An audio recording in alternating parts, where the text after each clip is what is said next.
There is a language spoken without words, a conversation that takes place in the silence between heartbeats. It is a language older than any we have ever written, more honest than any we have ever spoken. It is the language of unexpressed desire, the secret communication of the human soul. Today, we are not going to talk about the obvious signals, the fireworks of attraction that anyone can see. We are going to descend into the depths, to the underwater realms of the female psyche, where true yearning, the kind hidden out of fear, prudence, or profound self-protection, emits its purest signals. This is not a seduction manual. Forget the tactics and the pickup lines. This is an initiation.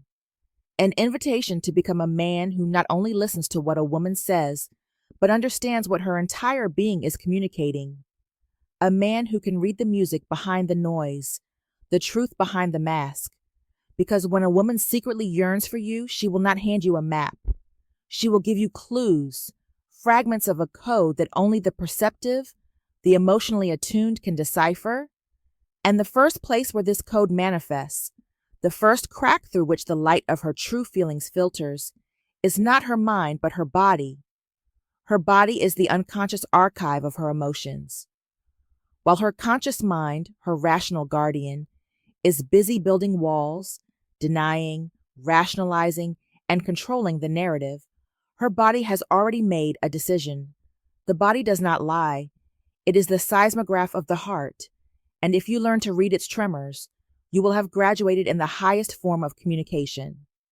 Signal number 1. The silent confession of the physical universe. Think of a woman's body as an incredibly sensitive musical instrument.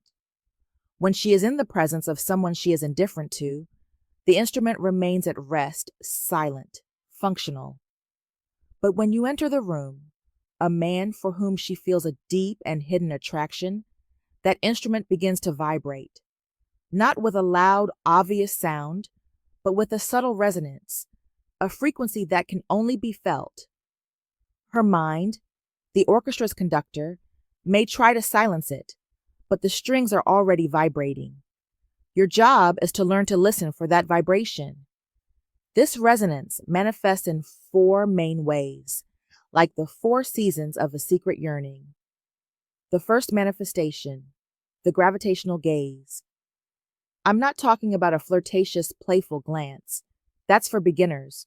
I'm talking about something much more potent, the gaze that betrays. It's a look that lasts a second longer than is socially acceptable. It's a visual anchor she casts on you, almost without realizing it, before yanking it back suddenly, as if she has caught herself in her own vulnerability. Imagine this.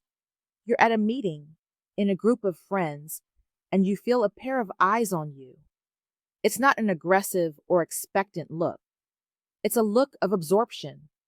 When you look up and catch her, there's a micro-expression, a split second of soft panic, of surprise, before she sharply averts her gaze, perhaps to her phone, her drink, or an irrelevant conversation. She doesn't give a shy smile. She doesn't wink. She hides. What just happened? Her limbic system, the emotional and primitive brain, drove her to seek connection, to drink you in with her eyes. But her neocortex, the rational and social brain, screamed, "Danger! You're being too obvious. Retreat." That conflict, that split-second internal civil war, is one of the purest confessions you will ever receive. The average man sees this and thinks, "Oh, she just glanced at me by chance." The perceptive man understands what really happened. It wasn't a glance. It was a data leak. Her soul peeked out the window and, upon being discovered, slammed the curtain shut. This phenomenon intensifies when she thinks you aren't looking. In your peripheral vision, you will feel her attention fixed on you. It's a palpable energy. She is studying you, not as an object, but as an enigma she is trying to solve. She is gauging your energy, the way you interact with others, the way your laughter fills the space. She is gathering data for her heart, data her conscious mind may not yet be ready to process. When you see this, do not confront her. Do not say with a smug smile, enjoying the view. That is crushing the delicate butterfly of her vulnerability with the hammer of your ego. Instead, do something much more powerful. A few moments later, meet her gaze with a soft, warm look. Hold it for an instant and offer a genuine, small smile, one that asks for nothing in return. Then continue with what you were doing. With that simple gesture, you have told her without words, I saw you, and it's safe.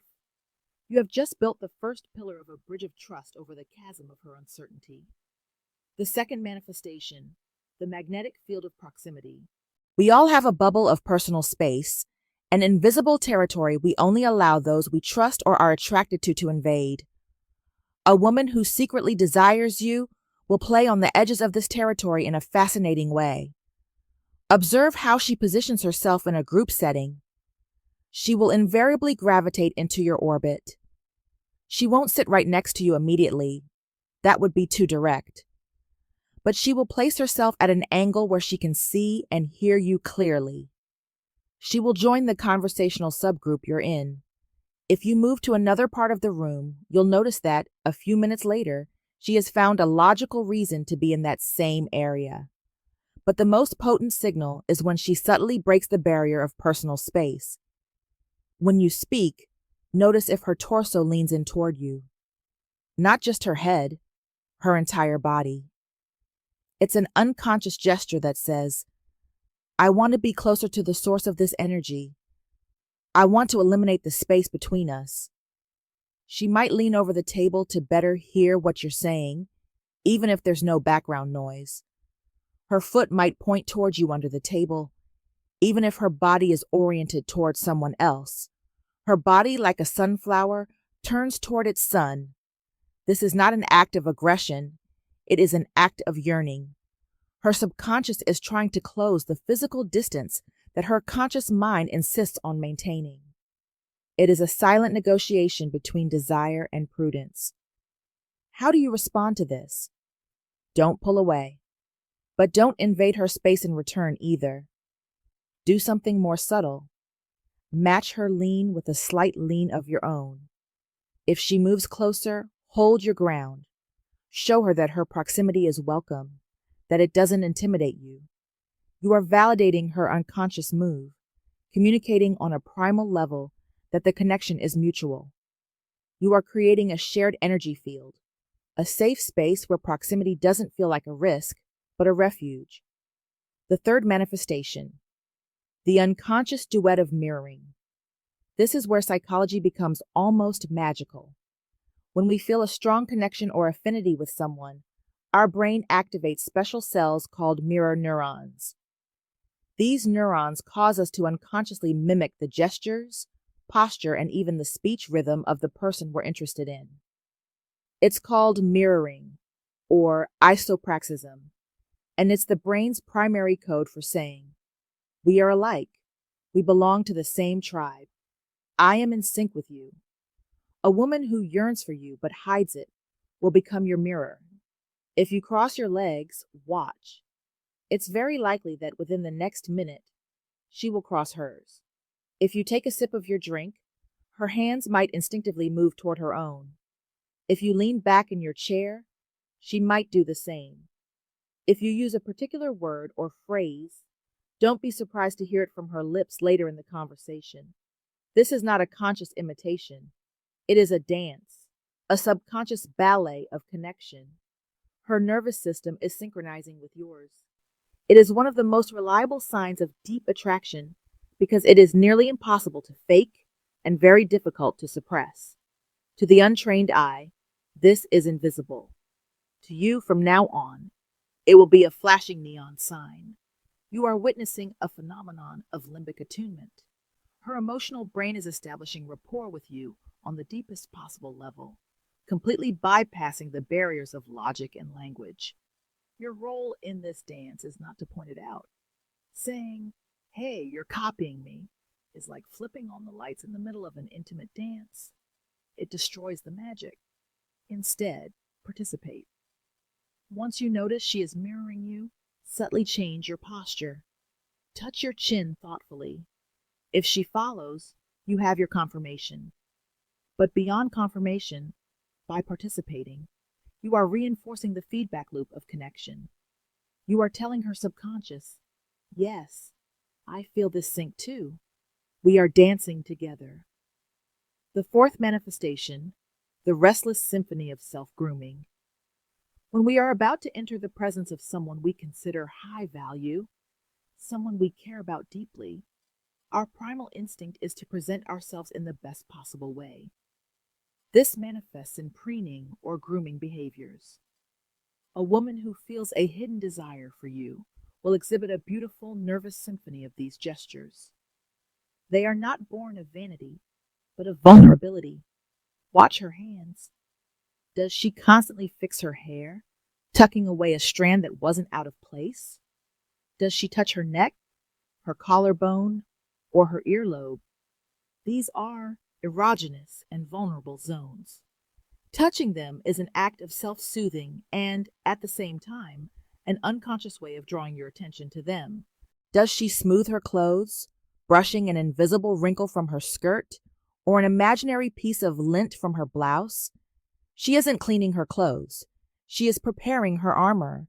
She is ensuring her presentation is flawless for an inspection she feels is incredibly important. Yours. This restlessness is nervous energy. Attraction, especially repressed attraction, is a form of stress. It's a potent energy that has to go somewhere, and it often gets channeled into these small, repetitive gestures. It is her body trying to look attractive for you, even when her conscious mind is telling itself she is just being friendly. The key here, as always, is context and pattern. A woman might touch her hair once, but if every time you are near, she engages in a ballet of fixing, touching, and adjusting, you are not witnessing a coincidence. You are witnessing the physical manifestation of her desire to be desirable to you. Your response should be one of disarming warmth. Don't stare at her hands intensely. Instead, at an appropriate moment, offer her a genuine, specific compliment that has nothing to do with her appearance, but with her essence. I love the way your mind works when you talk about that subject, or you have an incredibly positive energy. By doing this, you shift the focus from her anxiety about her appearance to the beauty of her inner self. You show her that you see her beyond the surface, and for a woman who feels vulnerable, that is one of the greatest gifts you can offer. Signal number 2, the architect of coincidence. If the first signal manifested in the unconscious theater of the body, the second delves into the realm of semi-conscious strategy. This is where her desire, too strong to remain completely repressed, begins to influence her actions in a deliberate but disguised way. She becomes an architect, designing blueprints for casual encounters, building bridges of connection that appear to be the work of chance, but are the product of a carefully veiled intention. This is crucial to understand. It is not manipulation. It is emotional risk management. Her heart wants to take a leap of faith, but her experience, her prudence, tells her she must first check if there is a safety net below. So instead of jumping, she builds a path, step by step, to get closer to you without exposing herself to a devastating fall. The first strategy, weaving herself into the fabric of your life. A woman who secretly yearns for you will not ask you out on a date. That's too risky. Instead, she will become a master of social logistics. Suddenly, you'll notice that her presence has become a constant in your life. Is your favorite band playing at a local bar? What a coincidence. I love them too, she'll say, and then show up with her group of friends. Did you mention you go for a run in a certain park on Saturdays? I can't believe it. I was just looking for a new place to exercise. Is there a work event or a hobby meeting you share? She won't just attend. She will make sure you know she's going. The man who isn't paying attention sees a series of fortunate coincidences. The man who understands female psychology sees the pattern. He sees the effort. He sees the intention. She is creating low-pressure opportunities to interact with you. Group settings are her laboratory. They allow her to observe you, talk to you, feel your energy, all under the protective umbrella of friendship or chance. And pay attention to what happens when you're not there. If you're absent from one of these events where she expected to see you, you might receive a playful text later. Did you get lost? We missed you tonight. That phrase, we missed you, is often and I missed you, disguised in the plural. It's a safe way for her to express her disappointment without putting her own heart on the line. The second strategy, the digital bridges of connection. In our modern world, proximity isn't just physical. A woman will use the digital space to maintain a constant, low-risk connection with you. She will become a subtle but persistent presence in your virtual life. Observe how she interacts with your social media. It's not just about liking your photos. Pay attention to what she likes. Is she the first to react to your story about a personal achievement? Does she leave thoughtful comments on your posts instead of a simple fire emoji? Does she react to your more personal stories, the ones that reveal something about your values or your inner world? But the most powerful tool is the direct message. She will write to you with pretexts that are almost transparent in their triviality. Hey, do you remember the name of that book you mentioned last week? It's a question she could answer with a 10-second Google search. But she isn't asking you for information. She's asking you for connection. She is opening a door for communication, using the book as a plausible excuse. Claro, aquí tienes la traducción, manteniendo el tono y el mensaje profundo del texto original. Or, she will send you a meme, a song, or an article with the message, I saw this and thought of you.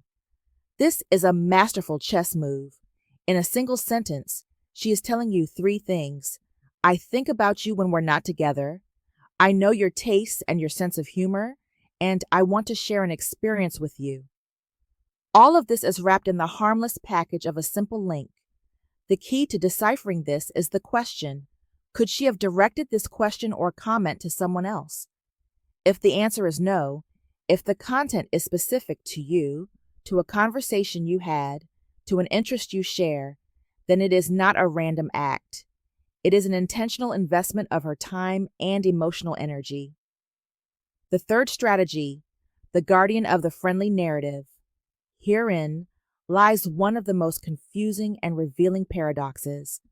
As a woman weaves this web of physical and digital proximity, she will often make a conscious effort to keep the verbal narrative strictly platonic. She might even use the word friend to refer to you. This may seem like a devastating contradiction, a clear sign of no romantic interest. But for the man who understands the depths of female psychology, it is often the exact opposite. Why would she do this? Because the vulnerability of being so close to you, of investing so much, is terrifying. The friends label is her emotional safety net. It is a shield that allows her to explore the connection without the imminent risk of romantic rejection. If things don't work out, she can retreat to the safety of the friend zone without losing face, and more importantly, without losing you completely. It is a form of self-protection. She is controlling the narrative so she can manage the overwhelming intensity of her own feelings. By saying we're just friends, she isn't necessarily telling you how she feels. Often, she is telling herself, in a desperate attempt to keep her emotions in check. The wrong response is to panic or confront her. But I thought there was something between us. The right response is to ignore the label and respond to the action. Her actions of seeking proximity scream louder than her whispered word, friend. Continue building the connection through shared experiences and meaningful conversations. Let the trust grow to a point where the label becomes so obviously absurd that it dissolves on its own. When you realize a woman is actively building these bridges to you, recognize it as the act of courage it is. It is not shyness. It is emotional discretion. It is not indecisiveness. It is an intelligent strategy. She is not throwing you a ball. She is handing you a thread. Your job is to take that thread and begin to weave alongside her. Reciprocate her initiatives. If she sends you an article, read it and discuss it with her. If she organizes a group outing, attend and make sure to spend quality time with her within the group. By validating her effort, you are communicating that you have received her signal. You are telling her, I see the path you are building, and I am willing to walk it with you. And for a woman who has risked a piece of her heart to build that path, that is the only answer that matters. Signal number 3, the storm beneath the calm, the leakage of emotional energy. We have explored the unconscious language of the body and the semi-conscious strategy of presence.